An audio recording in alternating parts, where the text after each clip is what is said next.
Down. ODD, a case study by Erica Bugbee, PhD in the USA, starting on page 132 of the book. A single mom contacted me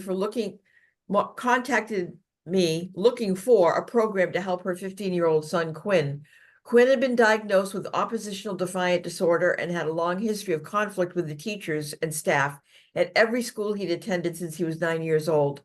Having been expelled from multiple schools, the principal at his high school stated he'd be forced to expel him if he didn't get help. In the most recent incident, Quinn had thrown a metal chair 14 feet across a room at a teacher. The mom also shared that Quinn and his brother are members of a local street gang. Since the mom works 2 jobs, she's rarely home and is terrified Quinn will end up in jail, on the streets, or dead. The mom's boss offered to pay for Quinn to attend a therapy program as the mom left work early to handle incidents at school. Quinn attended my 4-day one-on-one intensive program outside Seattle, Washington. His 13-year-old brother accompanied him. Quinn showed up to our first meeting with tall spiked mohawk. He was short and stocky with wide shoulders and multiple scars on his face and neck. He was polite but guarded, said very little, and only made eye contact a few times during the 2 sessions we had on the first day. He seemed most comfortable talking about his fellow gang members and what it was like being in a gang. So that's what we talked about. Quinn mentioned the word respect several times, so I asked about it. He shared that respect was the most important thing in life, and if someone disrespected him, he had to address it. That often escalated to violence. My focus that day was to understand how he sees life and what matters to him. I'm going to underline that. I forget that all too often. My goal, hold on, sorry. My focus was to understand how he sees life and what matters to him. Everything seemed to come back to this idea of respect. By the next morning, he was still quite a bit quiet and withdrawn, but he loosened up some and was slightly more open and relaxed that first day. However, on that second day, after our lunch break, I waited at my office, but Quinn didn't show up. After 45 minutes, as I sat on the front steps of our office, a police squad car pulled up. A uniformed police officer opened the back door, let Quinn and his brother out, and drove away. In our meeting, Quinn explained how he and his brother went to a small shop to buy a gift for their mom. They looked at a t-shirt, decided against it, folded it, and returned it to the rack. The shop owner, who had been watching them, thought that they were stealing. She started shouting at them. They left the store, and she called the police. The police confronted Quinn and his brother a few blocks away. They had to go back to the store with the police officer and tell the shopkeeper they hadn't stolen anything. Quinn said he could tell that she didn't believe them and started shouting at them again. This is where the story took an interesting turn. Quinn said that while he was standing there getting shouted at, he felt himself start to get angry and felt his adrenaline rising. And at that moment, he had a realization that the shopkeeper was shouting, because she felt Quinn had disrespected her. He said, I wanted to hate her, but suddenly I couldn't, because I get her and I get how she feels. And even though she's wrong, I didn't steal. In fact, I folded her shirt back up and everything, but I just couldn't feel anger at her because how she reacted made so much sense to me. And even bigger than that, when you have a thing about disrespect, you think you see it everywhere. Here I am, a short kid with a mohawk, walking around this little town. Of course, that lady's watching me. Of course, everyone in this town is looking at me. I see that as disrespect when I see that as disrespect when maybe they're just looking at me because I stand out. Or maybe she's just afraid of me or afraid I'm stealing. I don't know. Maybe she's never seen a mohawk. What struck me most was how light his mood was as he told this story. He'd been so serious and intense on that first day, and yet, as he described this incident, which involved him getting wrongly accused, he was surprisingly open and animated.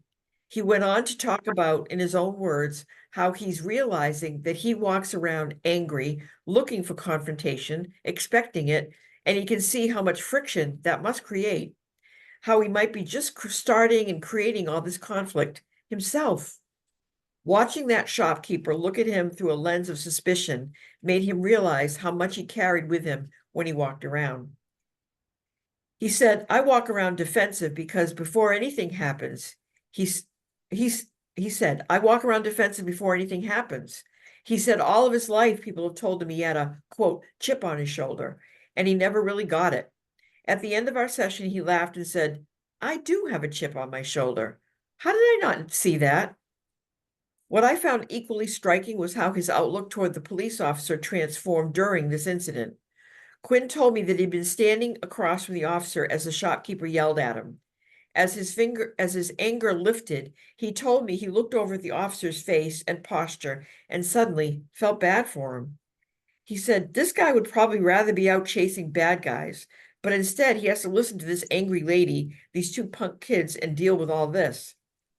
When they left the shop, he actually apologized to the officer for all the trouble and thanked him for believing them. The officer softened up, apologized for the incident, and offered to give them a ride if there was anywhere they wanted to be. Quinn had a long history of harassing, antagonizing, and even threatening police officers.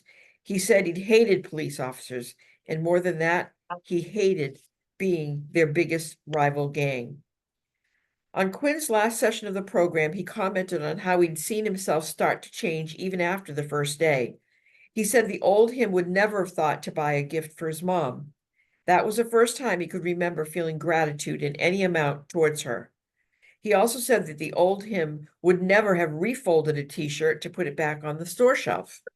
He shared that he'd been a bit worried during his program that this new vulnerable side of him would make him weak, causing him to lose his edge, making him more likely to get hurt or killed.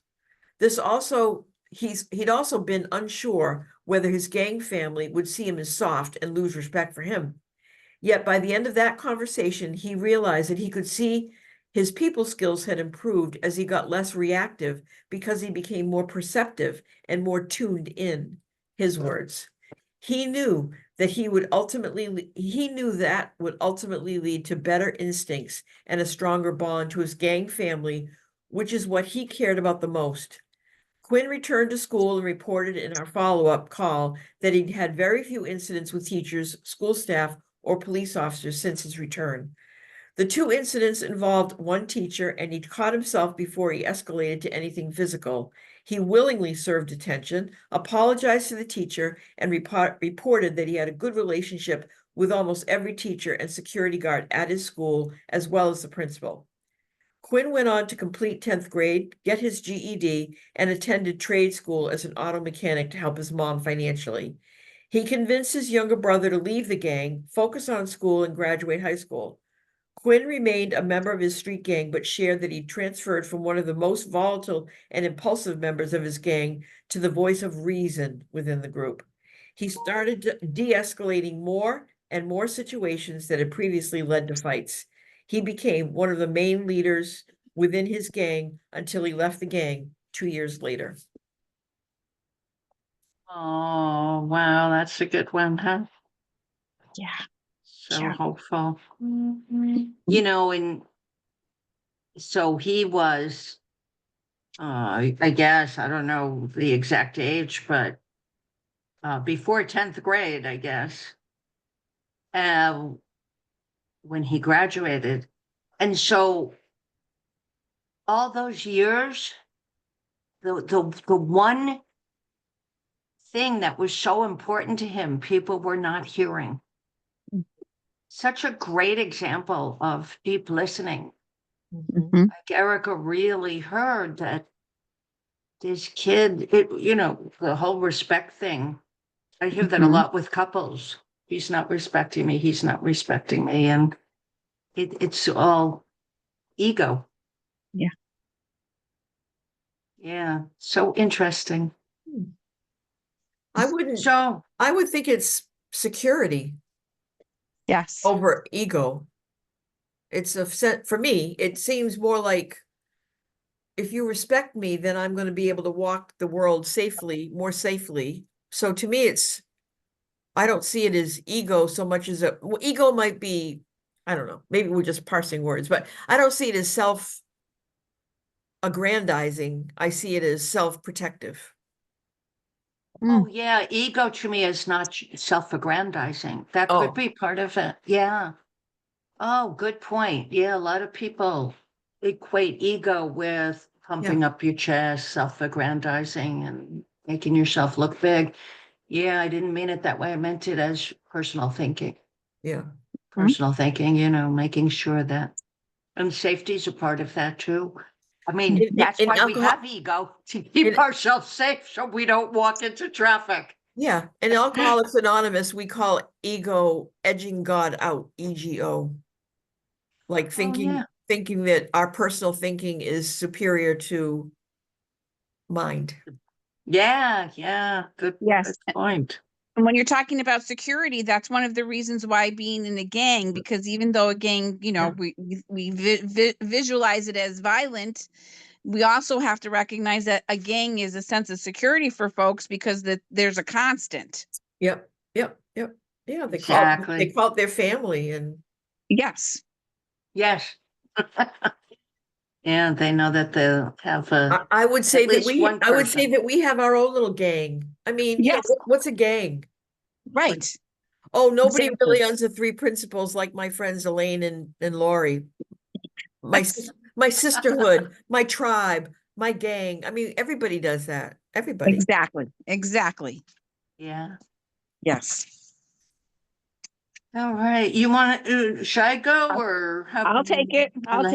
Okay. Juvenile Detention, a case study by Mavis Karn, USA. I spent many years as a counselor, educator, leading 3 principal-based programs in a juvenile detention center in Chicago. There were kids of multiple races, different religions, and they were incarcerated for a wide range of reasons: theft, violence, assault. I was fortunate one time to do a session with a group of kids after they had been released from the detention center. We were about to begin a reunion class with about 15 to 20 of them when one of the boys asked if he could talk first. Go ahead, I said. He paused, looked around the room, and began pointing at each kid, naming them by their gang affiliation, if they had one. Then he said, in the past, most of you have been my enemies, but now I have love for all of you. There was a minute or two of silence, and I found myself holding my breath, expecting a certain amount of embarrassment or discomfort from the other boys. But when they began talking, it was about what the world would be like if everyone knew what they now know. There would be war, said one. No crime, said another. Someone shouted out, we wouldn't need jails. A quieter voice said, all babies would be loved. The one thing they all agreed on is that there would still be gangs, but they would be gangs for good. Like us. Like us, exactly. They spent the whole hour in that amazing conversation. Though my colleagues and I rarely spoke, we were moved to tears. We had hoped for good results, but none of us could have imagined what we just witnessed. Even having known about the principles for years, I had still underestimated what a bunch of ordinary kids could accomplish when they came to see that they weren't broken and came to understand how perfectly well they were made. Lovely. Lovely. Yeah. Yeah. Should we go on to eating disorders? A conversation with Christine Heath, therapist, author, and founder of the Hawaii Counseling and Education Center. Hannah Studley says, the main message of this book is that there is just one cause for all the diagnoses in the DSM. I thought we could start with how your work as a therapist was affected by meeting Sydney Banks and how his message changed how you work with clients with eating disorders. Christine Heath says, of course. Well, first, I met Dr. Roger Mills in the 1970s. He and Dr. George Pransky were the first psychologists who saw the importance of Sid's message. I was a very burned out therapist in Minnesota at the time, working primarily with women who had been sexually and physically abused in childhood. I worked with incest families in the 70s and in the 70s when hardly anyone else was doing that. I was working with the severely traumatized, and a lot of them had eating disorders, as well as general trauma issues, relationship and mental health problems. all the kinds of things that people go through. I had supervision from a psychiatrist and a psychologist, and I was going to all these trainings. I was doing everything possible, but I was about to get out of the field. I could see my clients were getting better, but they weren't happy. And I was getting more and more depressed myself. They would come in with a problem and I would tell them, so sorry that happened to you, but you're going to have to live with it for the rest of your life. Because that was what I was taught and the best I knew. At the time, it was very common for therapists to tell incest victims that they will have to cope with it for the rest of their lives. So I went to this training with Dr. Mills. He'd gone up to Salt Spring Island near Vancouver, where Sid Banks lived, and spent a summer studying people who were living in mental well-being. My colleague, Dr. Joe Bailey, then brought Sid to Minnesota. At the time, I was looking for a husband. So I thought psychology conferences would be better than bars to find a husband. In parentheses, laughs. So I went with the purpose in mind, with that purpose in mind. I'm going to find a husband. I really didn't have any interest in talking to a male psychologist about anything professional. But by the end of the second day, I had had a shift, a really deep shift, and I realized that I had been doing everything backwards. All my training was focusing on people's pathology and diagnosis and trying to help them cope. Suddenly, things shifted for me, and I realized that that's why I was struggling myself, because I was doing it backwards as well.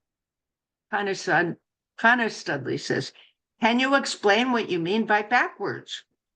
Christine says, well, disordered eating or any maladaptive behavior is at the end of the reaction, but in treatment, they have it the wrong way around. There is always a chain reaction, and reactions in life and behavior are here. They're at the end of the reaction. Before that, emotions are here, thoughts are here, and health is way back here at the beginning. Treatment and programs are focused way out there in the world of form. But when you go this way to the beginning of the reaction, then all of a sudden, all of that becomes obvious to you. You see it. You see that it starts with thinking. Hannah Studley says, right. It's never about the food. Food is the solution. I would see people going in and out of treatment all the time, like a revolving door, thinking if they could just control or be abstinent, that would fix it, but it never does. So what you just described makes perfect sense. What happened next for you? Christine, well, my level of consciousness changed overnight. When I went back to seeing my clients the next week, I was like a different therapist. I had 65 clients a week at the time, and it was too many cases for me to do. So I'd have them write their own case notes, and then I'd make notes on them. Everyone's notes changed dramatically from one week to the next. Before, it was all about hopelessness, what problems they were having, problems with their mother, suicide attempts, addiction, and food disorders. And then the next week, it was full of hope. And things started going better. They started feeling better. Each week, it was progressively more positive. All the things I was trying to get them to change, to live in healthier states of mind, didn't make sense anymore. Along the way, I got into a really good feeling myself. Before this, one of my coping mechanisms was an eating disorder. I didn't know that about Chris. I was a compulsive eater myself. I would eat when I got stressed as a way to get some nurturing, but I'd eat at the same pace or speed that I was thinking. Sana says, can you explain what you mean by that? Christine answers, well, I would be shoveling in food very fast because my mind was going very fast. Then I would go for hours without eating, trying to stop at management. And then as soon as I did that, I would feel really bad about myself because I thought I really am not able to control myself. One of my very fast thoughts was that if I lose weight, someone would love me and want to marry me. But as long as I continued to lose control and overeat, that dream of being loved and being married was going out the window. Hannah says, which is why you felt so depressed, not because of the job you were doing. You were feeling your depressing thoughts? And Christine says, yes. I would get on 2 scales twice a day just to make sure the first scale wasn't wrong. I was waking up every hour on the hour all night long, and I had all kinds of skin disorders. My eating was out of control. I tried all kinds of things. I went to Overeaters Anonymous. I went to 2 different psychologists who specialized in disordered eating, but nothing changed. She's so funny. Hannah says, so what did help? Christine says, well, one day as I was learning the principles, my life totally changed. I was still thinking about food. I still had a lot of thinking about dieting. What did I eat? When did I eat it? So I called Dr. Roger Mills and I said, I still haven't lost my weight. He said, Chris, one day you'll get up and you'll have the body of your dreams. I then put on another 10 pounds. You see, I had started feeling better, and so I was hanging out with people and partying and eating. Then I went down to Miami, Florida, to a year-long training with Dr. Enrique Suarez and Dr. Roger Mills. That's where I met Chris, 1985. In the course of my awakening to living from the principles, Dr. Suarez said to me, Chris, you still think too much. And I thought, what? I don't think too much. I teach people not to think too much. And then I thought again, I really trusted him. So I took a look and I realized that he was absolutely correct. I was still doing a lot of processing of life. Upon realizing this, I thought, oh my gosh, I really can't stop thinking. I realized that I thought obsessively about eating, dieting, calories, what I could eat, what I couldn't eat, the scale, my weight, how I look in my clothes, etc. And I thought, oh, I can stop thinking about that. Suddenly a rush of fear went through me as I thought that if I did that, I would lose control and become morbidly obese. The next thought I had was that if I was in that beautiful feeling of mental well-being, it wouldn't matter what I looked like or what my body looked like. I would be happy. The weight I was. Relief it was to get that insight. It was the first time I felt free of the shame of being overweight. I realized that I was not my body. To get messages in life, and especially at that time in the world, being overweight was a character flaw. This was 1981 when there were a lot of judgments about body size, and I was suffering from thoughts of body shame. I was so terrified of being out of control that I thought I had to think about everything in order to stay in control. As that insight unfolded for me, my mind quieted down and I forgot about myself. I relaxed and felt a sense of control, which to me was the biggest gift in the world.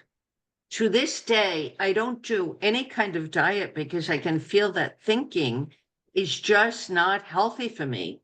I have different ways of eating that feel good to me, but I don't monitor things and I don't have rules and I don't try to lose weight. I just forget about it and live my life in the most beautiful feelings I can. And when I'm in that state of mind, everything seems to fall in place. Hannah says, wow, that's amazing. Have you had other insights about your eating?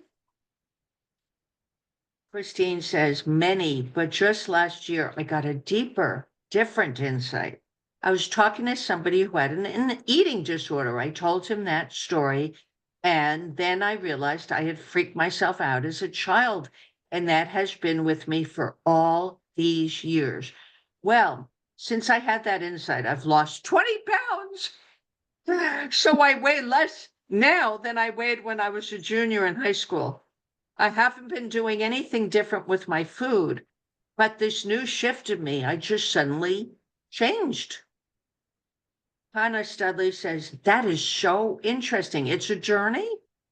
And Christine says, yes, but the initial experience that I had is understanding that my thought was creating my experience, that love was and is already inside of me. And that being thin and having a man in my life was not going to give me what I was looking for. I always went looking for love out there, but I found it in a totally different way than I expected. It came in the form of me seeing within myself that I was totally okay. And then all the compulsive stuff fell away. All the pain and all the suffering was about not being able to control myself. I think that's the worst part of an eating disorder. You really feel like you can't control yourself. Hannah says, you mentioned overeating. We know that within the eating disorders field, there are a lot of different labels. There's overeating, there's disordered eating, binge eating, emotional eating, bulimia, and anorexia. In your experience, how important are the labels, all these different diagnoses in regard to getting well? Christine says, well, really, their only value is that they describe the different ways that people are trying to control their eating. So if you're anorexic, you try to control it by not eating at all. Bulimia is a compulsive eater who then tries to rectify it after the fact by making themselves vomit. I've even worked with people who will say that they like the feeling of throwing up. Oh. Hannah says you'd have to be in a low state of mind for that to be in a good feeling. And Christine says, exactly. So by the time I see them, they've got their coping mechanism for that low state of mind in place. But people often have a little bit of this and a little bit of that. DSM, the Diagnostic Statistical Manual, tries to put it into distinct categories, but it's literally simply a fearful thought system. This is a long chapter. Anybody want to take over? I'll take over, sure. So Chris says, do you have an example? And Chris says, sure. One woman I worked with had lost 180 pounds because of stomach bypass surgery. She came to see me because she was so stressed.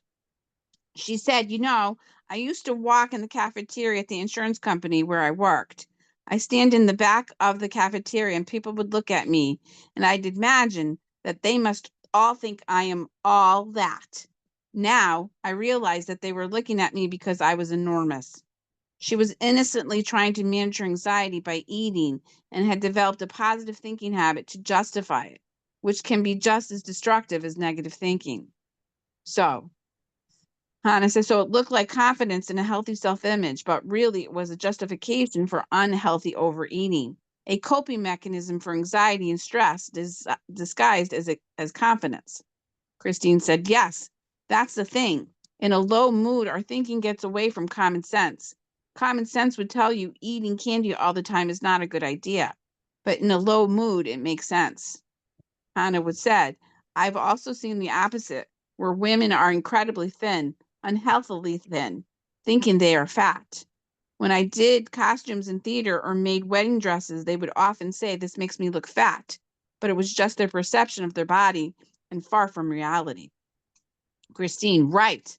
Well, your reality is what you think. What you see in the mirror is what you think. I remember I was always thinking.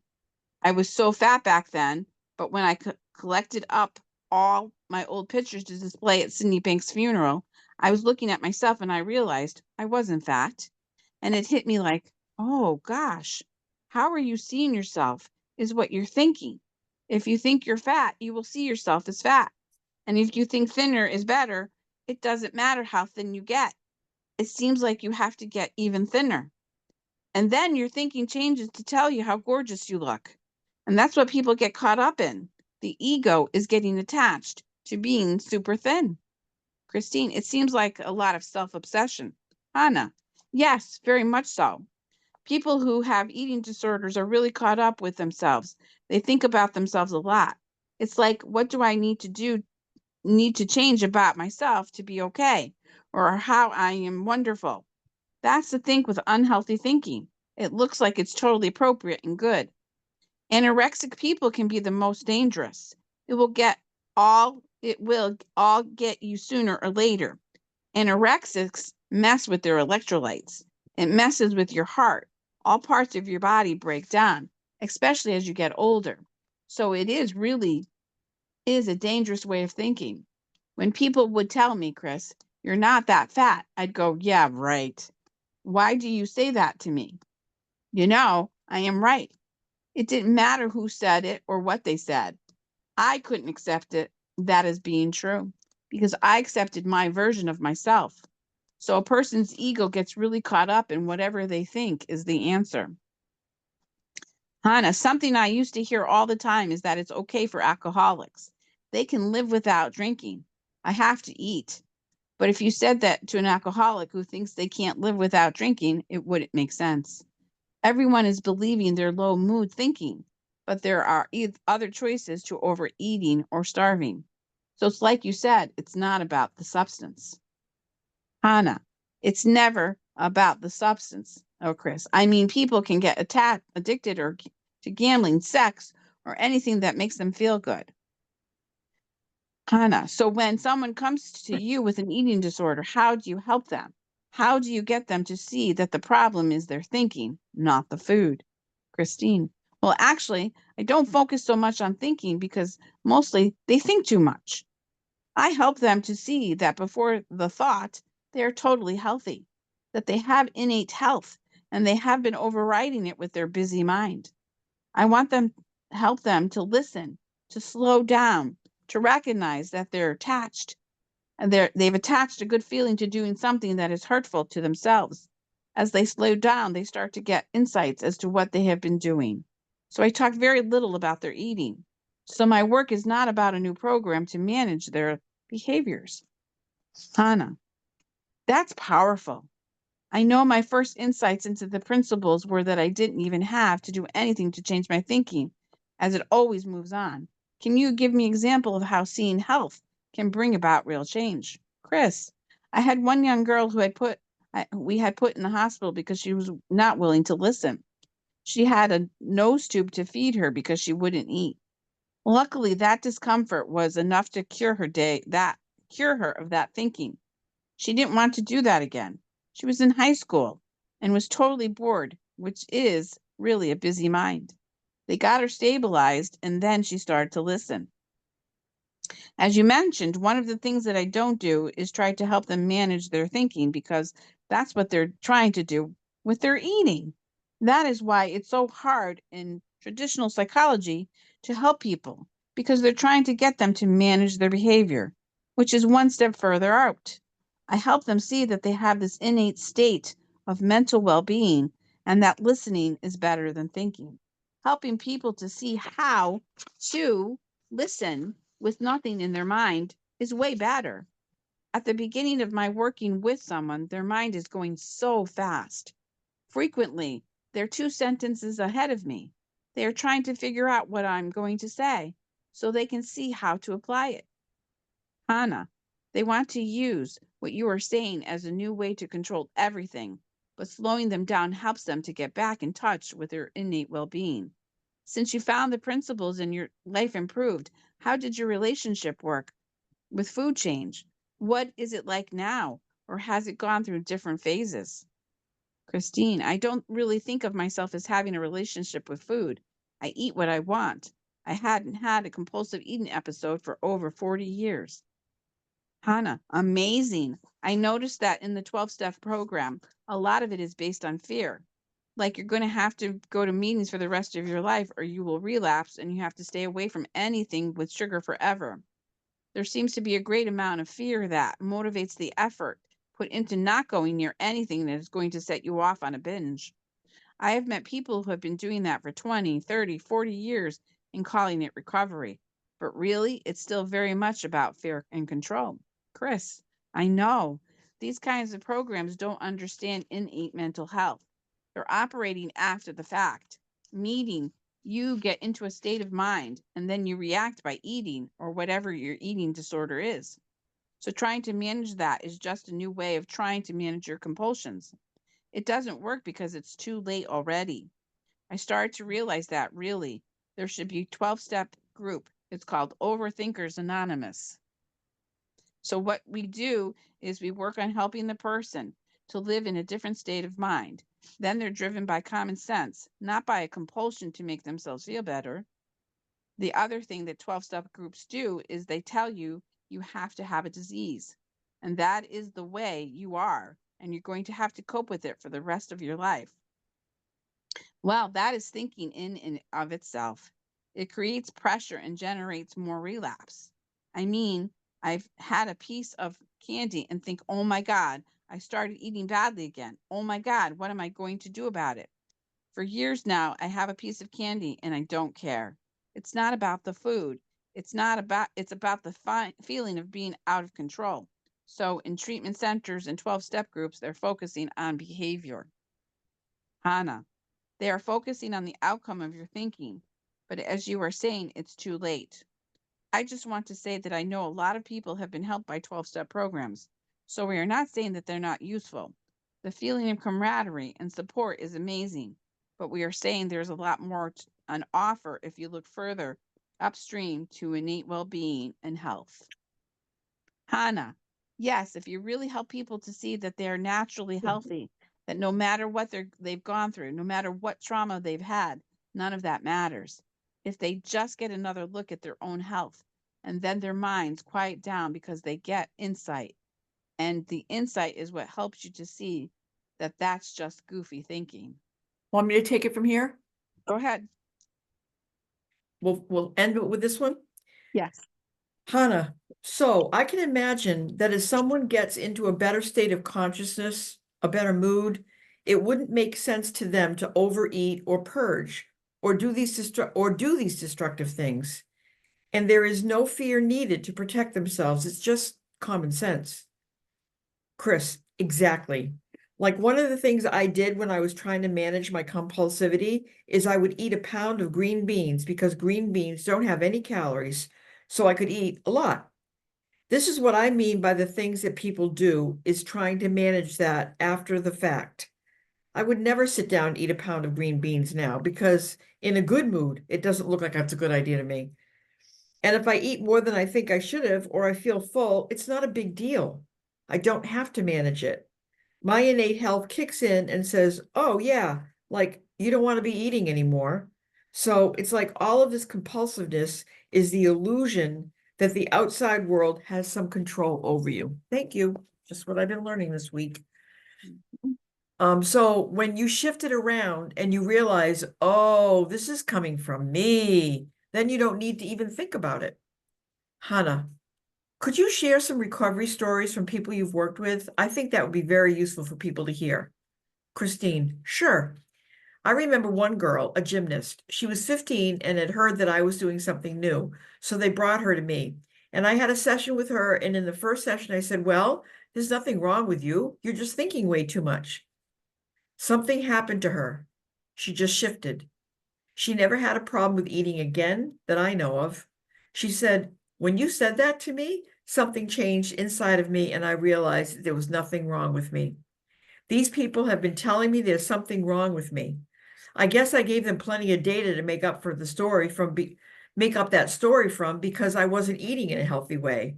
I was so caught up in being the best gymnast and trying to stay thin.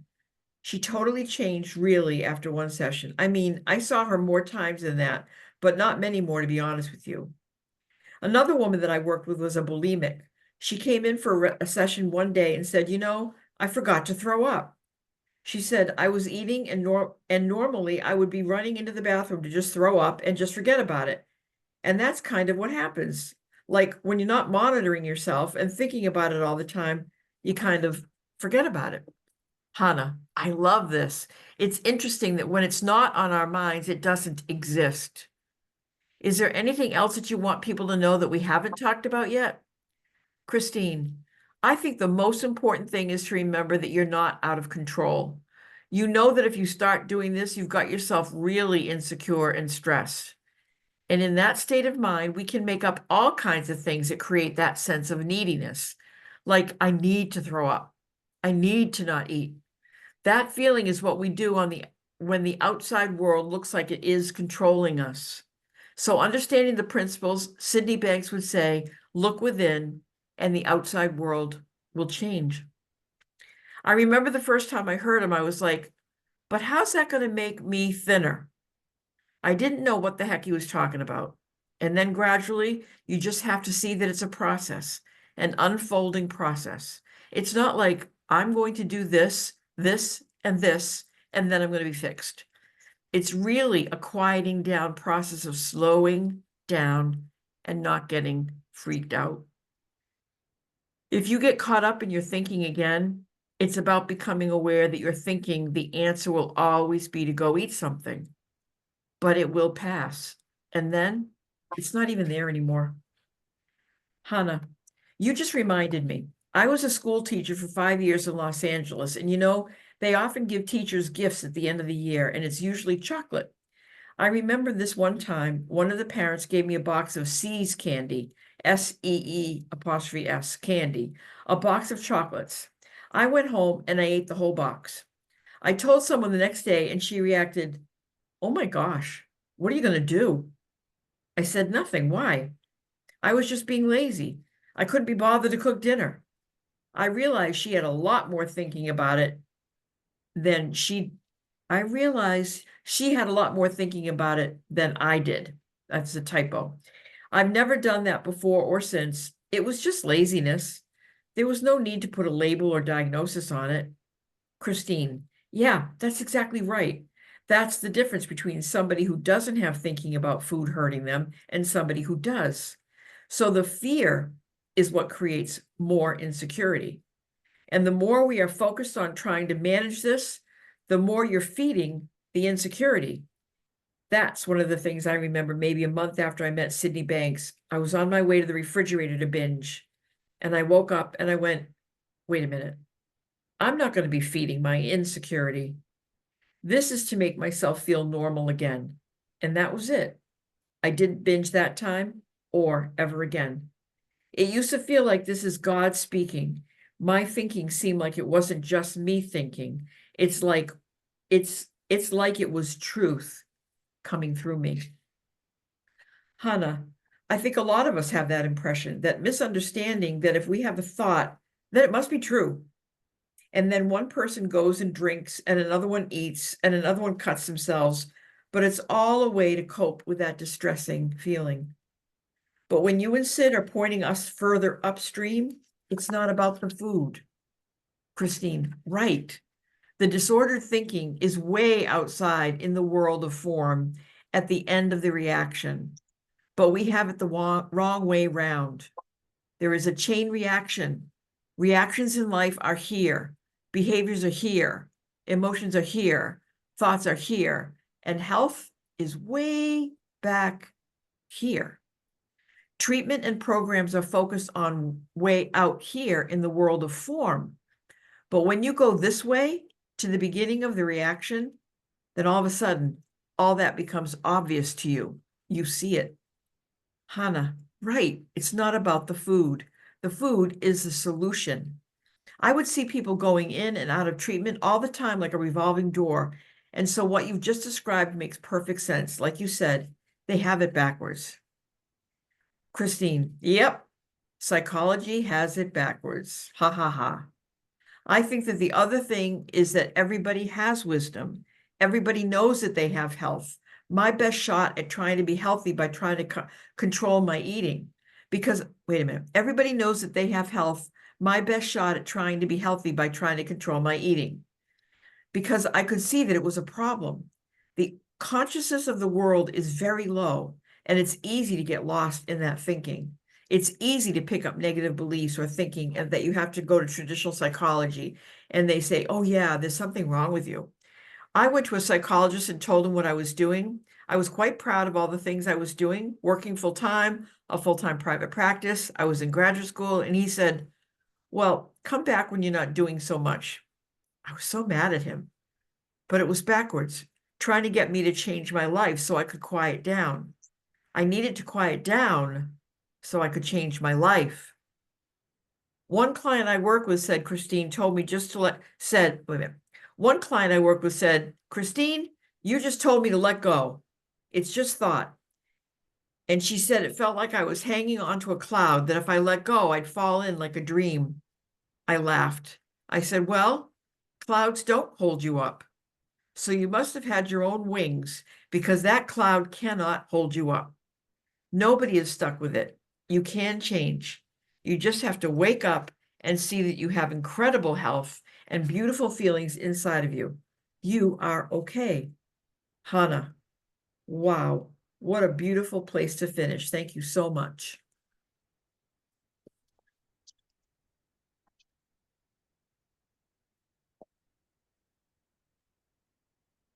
So that's the introduction to the whole eating disorders section. Yes. Hannah always starts a section by interviewing a expert or whatever, or a person who's used to working with those kind of clients. So what a great foundation for eating disorders, not only from a principal standpoint, but from firsthand experience standpoint from Christine. Mhm. Absolutely. And then it's followed by a client story regarding anorexia, another story about bulimia by Amy Johnson, who's a three principal psychologist, and someone on who I was going to say was cured by body dysmorphia. Another one on anorexia and binge eating. So there's examples of all of those coming up. Yeah, Exciting. Yeah. good stuff. So interesting, isn't it? That no matter what disorder, what label in the DSM, it's all created by stressful thinking and the person wanting to comfort themselves. Mhm. And so they develop these coping mechanisms, whether it's, because they find some solace when they're binge eating, right? Because their mind is off of all of the cacophony. Yeah. Yeah. While they're doing it. And so it registers as, well, that's a good coping mechanism. And the coping mechanisms are outside in. We find that we go through life so much easier, learning to rely on, people call it our higher power, people call it what we call it, mind with a capital M, Mhm. right? Mhm. Yeah. That we can depend on. Yeah. Yeah.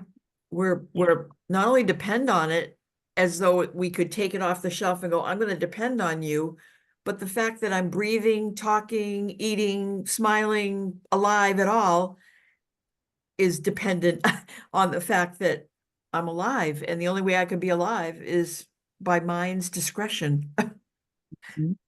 you know? Yeah. By mind's discretion. Yeah. Mind whom I choose to call God. But yeah, exactly. It's Yeah. nobody's alive and well. No tree can shed its leaves. No spring can happen. No sun can shine. No star can glisten without that eternal, big, huge, massive energy, whatever you want to call it. Yeah. Creative energy, creative force. Yeah. That we're all part of. It's pretty amazing. Mhm. And we get to witness this paradigm shift in a field that has been regulating how people show up in the Yeah. world. Yeah. To me, that's just wow. It's an incredible time to be alive, to witness the shift. Yeah, it's an incredible time to be alive. We'll go with that. Sure.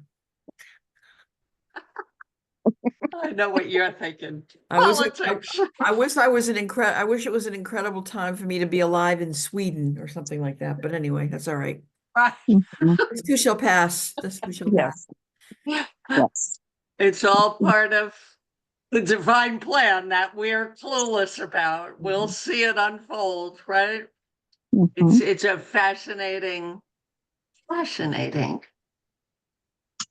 time. Yeah. In the US. We three are in the US. We would have, yeah. We had Janine from the Netherlands yesterday, and who else? I guess everybody else was from the US, right? Yeah. Stuart, Alan, yeah, was from the West Coast. Always nice to have somebody from another country joining us. Well, ladies, thank you so much for reading. Thanks, everybody. with me, and Thank let's stop you. the recording. See you Have a next great week. rest of the week. Bye. Yeah.